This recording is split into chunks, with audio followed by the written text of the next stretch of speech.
প্রিয় দর্শক, আসসালামু আলাইকুম ওয়া রাহমাতুল্লাহি ওয়া বারাকাতুহু। ইস্যু টিভির নতুন আরও একটি প্রতিবেদন আপনাদেরকে স্বাগতম। দর্শক, সবাইকে জানাচ্ছি রমাদান মুবারক। প্রিয় দর্শক, আজকে আমরা রয়েছি হাজী মালিক মাস্টার কমপ্লেক্স, মাওনা বাজার রোড, মাওনা চৌরাস্তা। এটা বৃহত্তর একটি শপিং মল।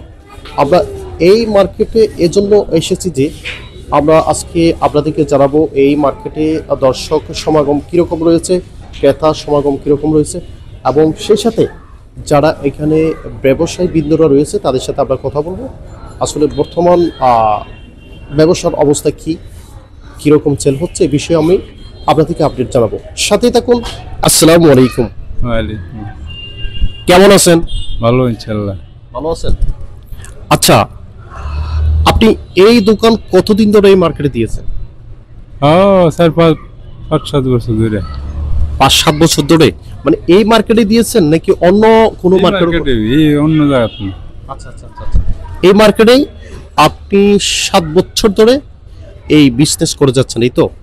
আচ্ছা, এই 7 বছরের মধ্যে যেহেতু আমাদের রমজান কেন্দ্রিক তথা ঈদ উল ফিতর কেন্দ্রিক কিন্তু আমাদের যে ফেব্রিক্সের ব্যবসাটা একটু বেশি হয়, সেক্ষেত্রে কোন বছর আপনার সবচেয়ে বেশি ব্যবসা হয়েছে, মানে আপনি বেনিফিট করতে পেরেছেন? আচ্ছা, এই ব্যবসাটার মধ্যে বেনিফিট একবারে কম। এগুলি এক গজ কাপড় 80 টাকা বা 60 টাকা বিক্রি করলে 2-5 টাকা লাভ আসে পাইকারি বিক্রি করলে। এটা কিন্তু বেনিফিট তেমন না। এটা আমি একটু বেশি বেচুন যায়, এটা নয়, নাহলে কিন্তু এইসব ব্যবসা মানুষে করতো না। এই গজ কাপড়ের ব্যবসাতে হলো সবচেয়ে স্বল্প লাভের ব্যবসা। আমরা সারাদিন যে একটা 3 পিস বেচে 500 টাকা লাভ করে, এটা আমরা সারাদিন বেচে 500 টাকা লাভ করতেন না। এখন কথা হচ্ছে যে আমি যেই কোয়েশ্চন আপনাকে করেছি, এই বিগত 7 বছরের ভিতরে মানে কোন রমজান মাসে সবচেয়ে আপনি ভালো বিজনেস করেছেন, ব্যবসা করেছেন তথা বিক্রি করেছেন আর কি?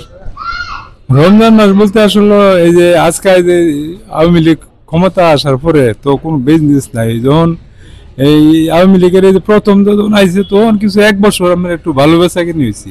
1 বছর, এটা কত সালটা এটা আমার মনে নাই। এরপর তো মানে যে দেশের পরিস্থিতি খারাপ, মানুষের খাইতে পারে না, এটা বস্ত্র কিনবো, কাপড় কিনবো, কিনতে পারে মানুষে খাওয়ার পরে আছে কাপড় পরবো, কাপড়টা যদি ছিঁড়ে তাহলে ছেলে পিন্ধালা, আচ্ছা পরে সামনের মাসে নিয়ে আমি এরমের সিস্টেম। কিন্তু আসলে এরম এটা আমরা এটা কিন্তু নিত্য প্রয়োজনীয় ঠিক আছে, কিন্তু এমন নিত্য প্রয়োজনীয় না যে এরা না হইলে আমার পেট চলতো না। এটা না হইলে আপনার একটা ছেলে পিন্ধা লাগবে, মানে পুরান কাপড়টা পিন্ধা লাগবে। কিন্তু এরা মানে এইরকমের ইয়া না, খুব লাভজনক ব্যবসা না এটা। আচ্ছা, এই রমজান মাসে আপনার এখন পর্যন্ত কিরকম ক্রেতা সমাগম এই মার্কেটে এসেছে, আসছে মনে হচ্ছে আপনার? এই যে রমজান মাস হয়েছে, মনে করেন যে আজকে একদিন গেছে, আজকে সারাদিনে মনে হয় এই 3-3.5 হাজার টাকা বিক্রি করছে। বুঝছেন, আজ 3.5 টাকা বিক্রি করলে গোছ কাপড়, এটা কয়টা বেনিফিট আছে বলুন? বুঝছেন, খুব একটা ভালো না। একদিন যদি ভালো হয় তাহলে 6 দিন খারাপ যায়।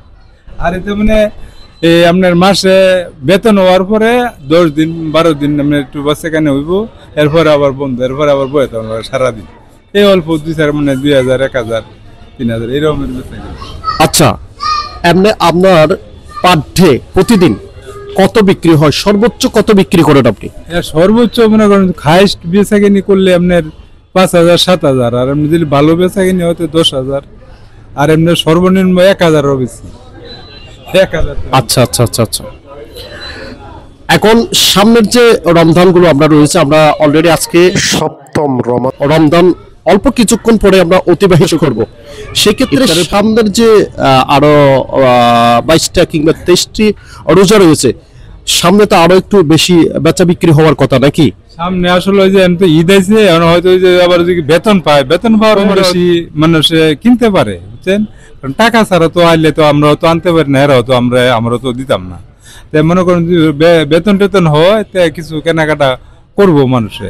বুঝছেন, বেতন না ওখান তো কিছু বসে তা লাগে। এটা হলো বেতনের উপর নির্ভরশীল আমাদের ইয়াটা। আসলে মাওনা হচ্ছে যেহেতু শিল্পনগরী এলাকা, সেক্ষেত্রে বেতনের উপর নির্ভরশীল বেশি। স্যালারি যখন হয় সেক্ষেত্রে ক্রেতা সমাগম বাড়ে এবং আপনাদের বেচা বিক্রিও হয় বেশি। আচ্ছা, এই রমজান মাসে আপনার কাছে কি মনে হয়েছে কোনো দ্রব্যমূল্যের দাম বেশি আগের তুলনায়? না, দ্রব্যমূল্যের দাম আগের তুলনায় বেশি না, আগের তুলনা মানে সেম সেম হয়, আগের তুলনায় বেশি না। আগে তো মনে করেন হঠাৎ করে বাড়তো কমতো এরকমের সিস্টেমে, অনেক আপনার একতলা আছে বাজার, অনেক কোনো মানে বেশ কম বেশি নাই, আগের মতোই আছে। একবার তো বাজারটা বাইরে গেছে বাড়ার পরে আর কমছে না। হেইয়া তো আওয়ামী লীগ সরকার যখন ছিল তখন যেই অনুযায়ী বাজারটা ছিল এই বাজারটাই অন্য আছে, কারণ এই সরকার তো মনে করেন নিত্য প্রয়োজনে সীমিত স্থিতিশীল রাখছে, এটা তো কমাইতে পারছে না এখনো, বুঝলেন না, এই হলো অবস্থা। আচ্ছা আচ্ছা, এখন সর্বোপরি কথা হচ্ছে যে সামনের দিকে বেচা বিক্রি ভালো হবে এই আশায় আপনি রয়েছেন, এবং সেই সাথে যেহেতু প্রফেশনাল ব্যবসা বিজনেস, সেক্ষেত্রে লভ্যাংশ কম হলেও আপনারা নিয়মিত এই ব্যবসা করে যাচ্ছেন। আসলে কি করবেন, ব্যবসা তো করতে হবে, যেভাবে হোক নিজের জীবিকা উপার্জন করতে হবে, পরিবার পরিজন চালাইতে হবে, যেইভাবেই যে পন্থায় হোক না কেন, সেই সুবাদে আপনি ব্যবসা করে যাচ্ছেন। এই তো। আচ্ছা, আপনার একেবারে ধরুন 20 রোজার পরে সবচেয়ে কি পরিমাণ বিক্রি হতে পারে? 20 রোজার পরে আপনার মনে করেন পার ডে এই 10,000, 12,000, 15,000 হয়, বুঝছেন।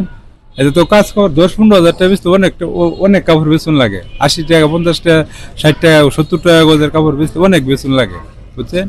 না অবশ্যই, যেহেতু এখানে আপনারা এগুলো প্রত্যেকটা গজ হিসাব যেহেতু বিক্রি করা হয়, সেক্ষেত্রে কিন্তু অনেক কাপড় বিক্রি করতে হয়, এবং সেই সাথে যে মোটামুটি যদি আপনি 15-20 হাজার টাকা বিক্রি করতে পারেন তাহলে মোটামুটি পোষায় আর কি, আমার মনে হয়। যেহেতু এক গজের মধ্যে 5 টাকা 10 টাকা করে বেনিফিট লাভ হয়, সেক্ষেত্রে অনেক কাপড় বিক্রি করা দরকার। আপনি আমাকে 10 টাকা ব্যবসা বেনিফিট, এটা 10 টাকার ব্যবসা না, এটা 3 থেকে 5 টাকা, 2 টাকা, 60 টাকা এরকমের ভাবে। এরপরে এটা আমার টুকরা কাপড় আছে, টুকরা কাপড় বেতন লাগবার 30 টাকা গজ, এটা দিলে এটা মিলে আইরা যায় এই 3 টাকা 4 টাকা, মানে আপনার 5 টাকা এর ভিতরে টিয়ে। প্রিয় দর্শক, আপনারা দেখলেন আমি জিসান অ্যান্ড জিরিন বস্ত্র বিতানেই যিনি এই দোকানের মালিক রয়েছেন, ওনার সাথে কথা বললাম, ওনার কথাগুলো আপনারা শুনেছেন। অতএব এই জিসান অ্যান্ড জেরিন বস্ত্র বিতান থেকে আপনারা আপনাদের নিত্য যে প্রয়োজনীয় ফেব্রিক্সগুলো রয়েছে, এখানে আপনার আমরা দেখতে পাচ্ছেন চতুর্পাশে কি কি এখানে আপনার যে বস্ত্র রয়েছে সেগুলো আপনারা এখান থেকে ক্রয় করে নিতে পারেন। সেই সাথে এখানে সব ফেব্রিক্সে মোটামুটি সাশ্রয় মূল্যে বিক্রি করা হয়।